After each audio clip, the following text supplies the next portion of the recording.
Magandang buhay po sa lahat at welcome po kayo dito sa aking Mathematics Tagalog tutorial.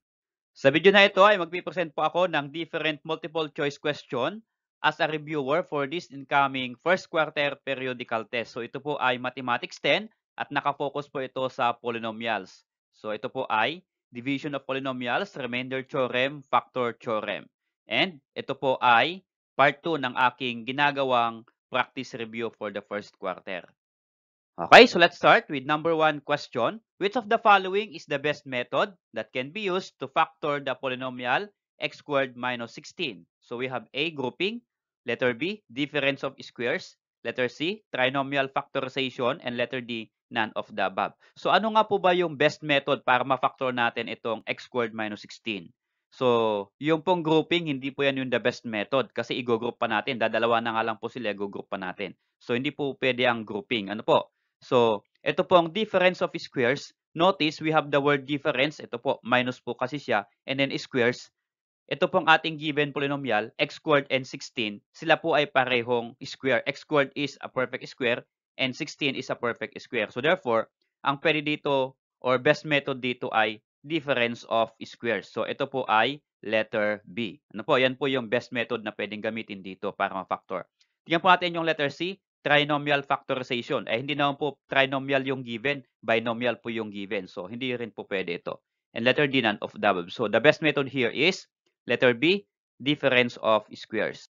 Okay, so about this number 2 question, the following are examples of polynomial except, so we have A, x squared plus 5x plus 6, B, x squared plus 5x raised to negative 1 plus 6, letter C, x squared plus 5x plus 6, and letter D, x raised to the 5th power plus 5x raised to the 2nd power plus 6. So ano nga po ba yung polynomial? Ano po yung nire-represent ng polynomial? So ang polynomial po, dapat ay wala po siyang fraction na exponent. So wala naman pong fraction na exponent dito. Or wala po siyang exponent na negative. So meron po bang exponent na negative? Meron. Ano po? So 5x raised to negative 1. Ang tanong, ang hinahanap po ng tanong ay, lahat daw po ng examples ay polynomial. Itong apat na ito ay polynomial pero sabi niya except 1. So meron pong isa na hindi polynomial dito. At ito po yung letter B. Ang reason po, ang kanyang exponent ay negative. So ito pong C, walang exponent na negative, wala ding exponent na fraction. Gawin din sa letter D, gawin din sa letter A. So ito lang po ang kakaiba sa kanila. So ito po yung hindi example ng polynomial. Okay, so about this number 3 question, which of the following polynomials can be factored using the difference of squares method? Okay, so we have A, B, C, D choices. So, tingnan po natin yung letter A. So, alin po dito ang pwedeng i-factor using difference of squares? So, letter A, x squared plus 36. So, para magamit po yung difference of squares, dapat yung first term, perfect square, yung second term, perfect square. Ano po? So, tingnan po natin yung first term sa letter A, x squared, perfect square po siya. At yung 36 perfect square. So, pwede po bang magamit ito yung difference of squares? Pwede po bang i-factor? Hindi po pwede. Bakit po hindi pwede? Nakalagay po dito difference. Ito po ay plus x squared plus 36. So, dapat ito po ay x squared minus 36 para po magamit itong difference of squares. So, hindi po pwede yung letter A. Okay, letter B naman, x squared minus 25x. So, yung x squared, perfect square, yung 25 perfect square, pero dito may kasamang x. Ano po? So 25x. So hindi na po siya perfect square kapag pinagsama po yung 25 and x. So hindi po pwede itong letter B. Letter C naman, x squared minus 25. Okay? Ang first term ay x squared, perfect square. Second term ay 25, perfect square. At ito po ay minus. So difference. So ibig sabihin, ito po ang pwedeng i-factor ng difference of square method. Okay? X squared minus 25. Okay, so our answer is letter C. Tingnan po natin yung letter D. So sa letter D po ay hindi po pwede kasi ito pong letter D ay trinomial. Ang pwede lang pong gamitan sa difference of squares ay ano po, binomial lang po ang pwede. Ano po? Okay, for number 4 question, which of the following is a polynomial of degree 4? Okay, so paano nga po ba nakukuha yung degree ng polynomial? So ang degree po ng polynomial ay iyan po yung highest exponent sa bawat term. Ano po?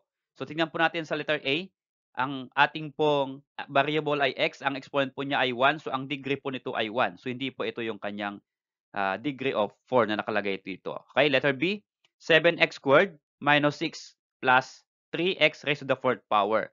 So, ito po, x squared, 2 ang exponent. Then, dito po ay x raised to the 4th power, 4 po exponent. Ano po yung pinakamataas ditong exponent? 4. So, ang degree po niya ay 4. So, ito po yung ating sagot, letter B. So, tignan po natin yung letter C. Bakit mali? So, 5x squared at 4x. So, ang highest exponent dito ay 2. Dito naman po sa letter D, x cubed, x raised to 5th at x raised to 1. So, ang highest exponent po dito ay 5. So, hindi rin po ito degree 4. So, ang may degree 4 lang po ay itong letter B. Okay, for number 5 question, the leading coefficient of the polynomial x cubed minus 6x raised to the 5th power plus x minus 8 is blank. So, ano naman po yung leading coefficient? Ang leading coefficient po sa isang polynomial, yan po yung numerical coefficient ng term na may highest exponent. So, ang highest exponent po dito sa atin ay 5. Ito po yung kanyang degree. 5 ang degree po nito. So, ano po yung kanyang numerical coefficient? Negative 6. So, ito din po yung kanyang leading coefficient. So, negative 6 po ang kanyang leading coefficient. So, dito po sa ating choices, ito po, letter C. So, ang sagot po natin ay letter C, negative 6. Okay, for number 6 question, which of the following is a factor of 3x squared minus 12x? So, we have choices A, B, C, and D. So, paano nga po ba i-factor itong 3x squared minus 12x? So, gawin po natin. Ganito lang po yun. Ito po ay binomial. So, hindi po ito pwede sa difference of squares. So, ang pwede po dito ay factoring polynomial with common monomial factor. So, tingnan po natin. Mayroon po silang common monomial factor. So, ano po ang common factor ng 3 and 12? Tingnan po natin yung number muna. 3 and 12, ang common factor po ay 3. Ano po? So, lagay ko po 3 ang common factor. And then, next po ay between the variables x squared and x. So, kunin lang po natin para makuha po yung common factor ng dalawang variable, kunin po natin yung pinakamababang exponent. So, x po. So, dagdag po natin sa x sa 3x. So, ibig sabihin, 3x, yan po yung common factor between 3x squared and 12x. So, ano pong gagawin natin sa 3x? Ganito lang po yun. I-divide po natin yung 3x na yan sa first and second term ng ating polynomial. Ano po? So, ito na po yung kanyang isang factor. Notice here, 3x, 3x, 3x. So, itong letter C, hindi na po yan ang sagot. Ano po?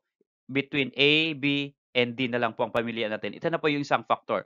Para po makuha yung isang factor niya, i-divide po natin to. So, 3x squared divided by 3x. So, ito pong 3. Cancel na po natin yung 3.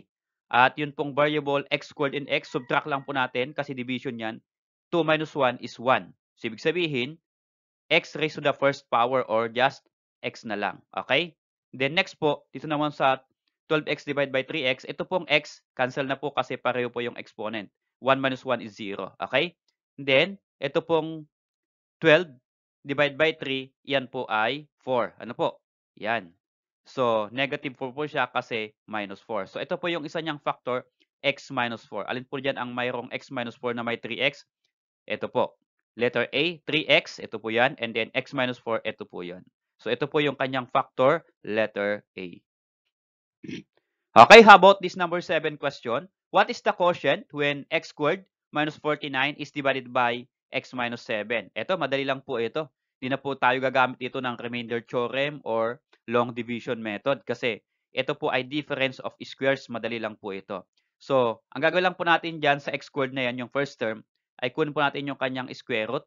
So, ang square root po ng x squared ay x. Okay? So, ang unang term natin ay x. Pwede po, pare-pareho sila lahat.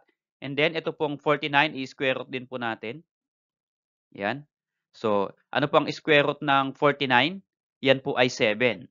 So, since number po yan po ay positive 7, negative 7. So, meron na pong minus 7. Ang isa po pong factor ng 49 ay positive 7 or plus 7. So, alin po dyan ang may plus 7? So, ito po, letter C.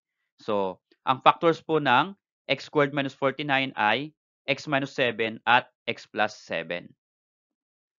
Okay, for number 8 question, what is the constant term of the polynomial 5x squared plus 4x minus 8?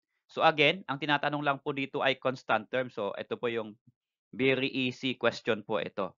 So pag sinabing constant term sa polynomial, ito po yung term na wala pong kasamang variable. So ito po ay 8, pero take note, ang operation po niya ay minus 8. So kapag kinuha natin ito, negative 8. Ano po? So ito po sa letter C, negative 8. Ito po yung constant. Okay? Okay, for number 9 question, what is the quotient when 2x squared plus 5x minus 7 is divided by x minus 1 using synthetic division? Okay, so hinahanap po ng question yung quotient kapag i-divide po natin itong polynomial by this binomial using synthetic division. So paano po ba ginagamit ang synthetic division? Ganito lang po yun. Kunin lang po natin yung mga numbers dito. So 2, 5, negative 7. So baba po natin 2, 5, negative 7 at using synthetic division, ito pong x minus 1, i-divide natin dito. Pero kukunin po natin yung value ng x dito. Change lang po yung sign. Yung x minus 1, ang value ng x dito, pag kinuha natin ay magiging positive 1. Ano po? Kaya ang divisor po dito natin dyan ay positive 1. Okay? So, ganyan po yung synthetic division.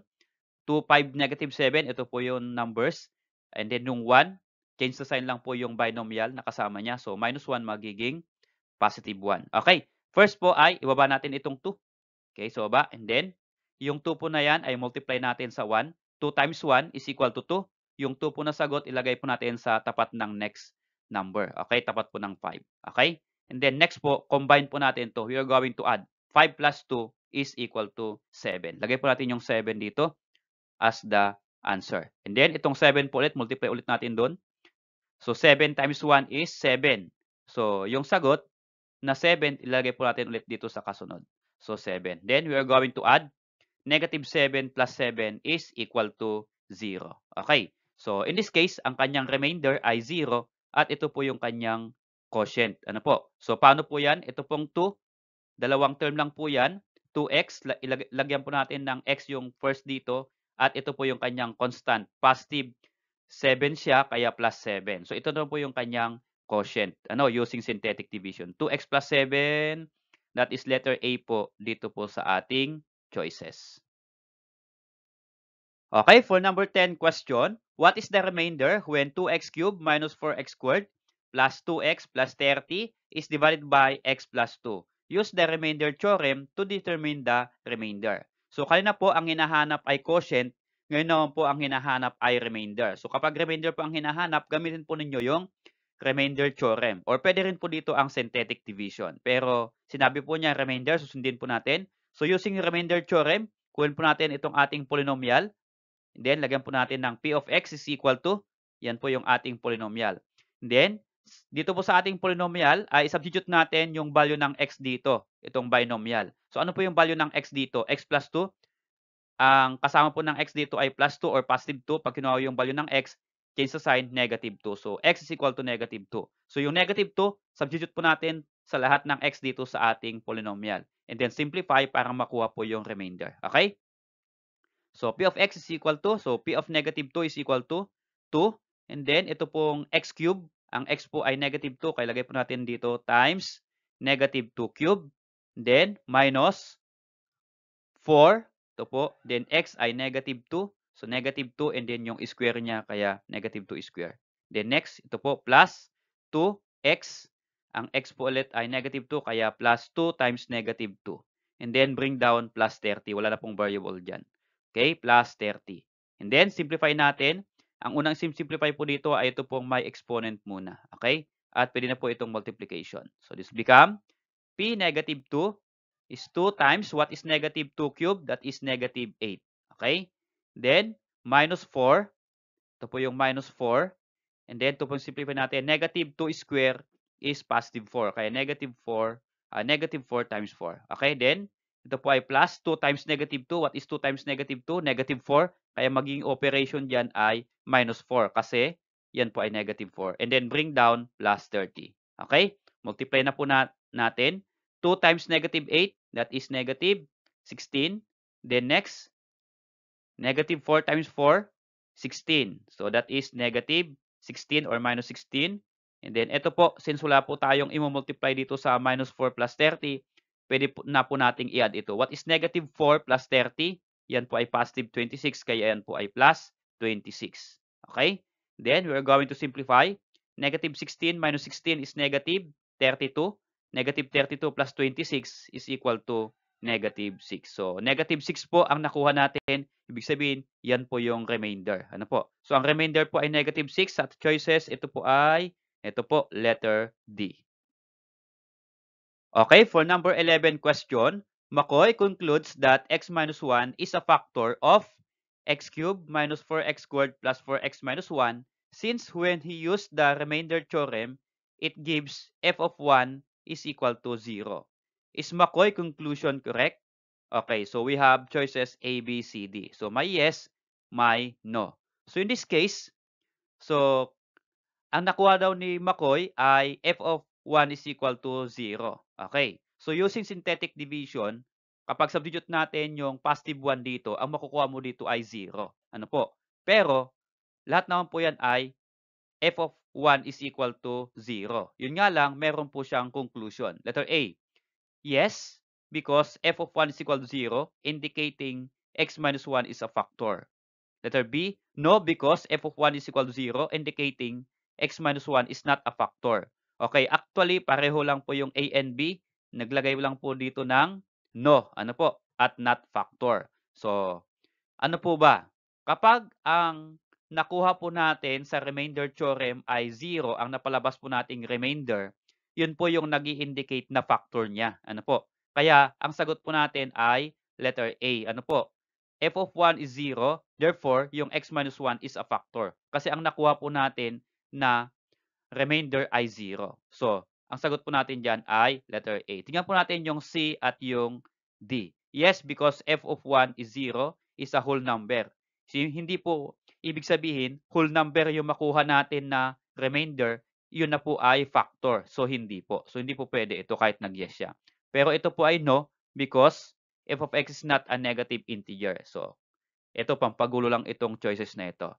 So, dito ang sagot po natin ay yes kasi yung f of 1 is 0, that is a factor.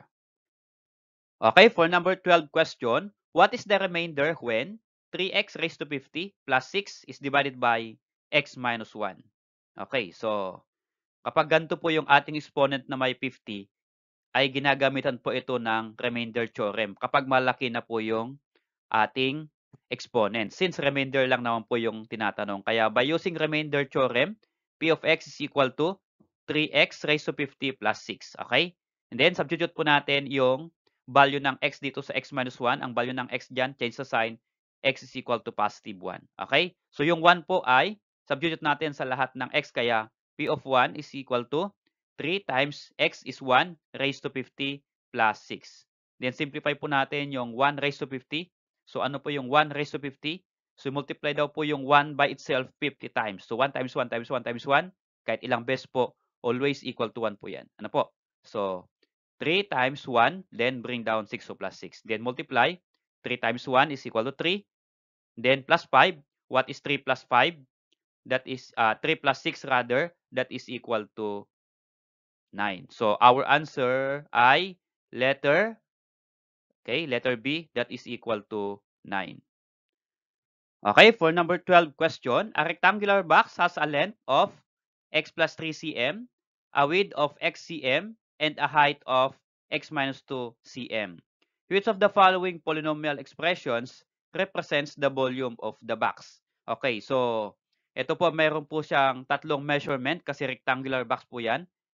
X plus 3 cm, x centimeter, at x minus 2 centimeter.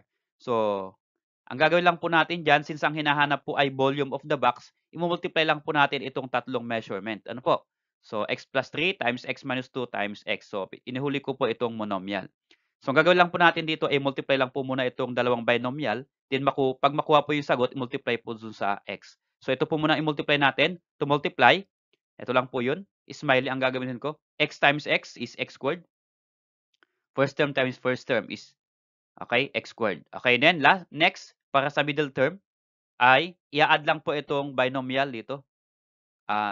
The second term rather, 3 and negative 2. So what is 3 plus negative 2? That is positive 1. And then lalagyan po lang po ng x. So positive 1x. So that is plus 1x kasi positive 1. Okay. So and then, para sa last term, ng product niya ay 3 times negative 2 ay negative 6. Okay. So ito na po yung product ng x plus 3 times x minus 2, x squared plus 1x or pwedeng x squared plus x na lang minus 6. So any method po sa multiplying binomial, it's up to you kung paano i-multiply. And then, multiply lang po itong x dito sa trinomial or sa product. So ano pong gagawin? By distributive property, x times x squared, x cubed. Okay? Then, next po ay x times 1 or x times 1x rather, that is 1x squared or pwedeng x squared na lang. And then next po ay sa pangatlong term, x times 6, that is 6x. So minus 6 kaya minus 6x. So ito na po yung product ng tatlong measurements. So x cubed plus x squared minus 6x. Ito po, letter A po sa ating choices. So ang sagot po natin dyan, letter A, yan po yung expression na nag-represent ng volume of the box. Okay, for number 13 question, Beth said that the polynomial f of x is equal to 2x cubed minus x squared plus 3x minus 4 has a factor of x minus 1. Which of the following methods prove Beth's idea? So ito po yung mga methods 1, 2, 3, and 4. So ito po yung ating choices pamimilian. So letter A, 1 and 2 ang pwedeng method. Letter B, 1, 2, and 3 ang pwedeng method na gamitin. Letter C, 1, 3, and 4 ang pwedeng method na gamitin. At letter D, lahat po yan, 1, 2, 3, and 4. So ano po kaya yung sagot dyan? So kung mayroon po kayong sagot, i-comment po ninyo sa comment box. At hintayin po ninyo yung aking reply. Sasabihin ko po kung tama yung inyong sagot. Salamat sa panonood kaibigan. Kung nagustuhan mo yung video na ito, please click like and subscribe kung bago ka pa lang po dito sa aking channel.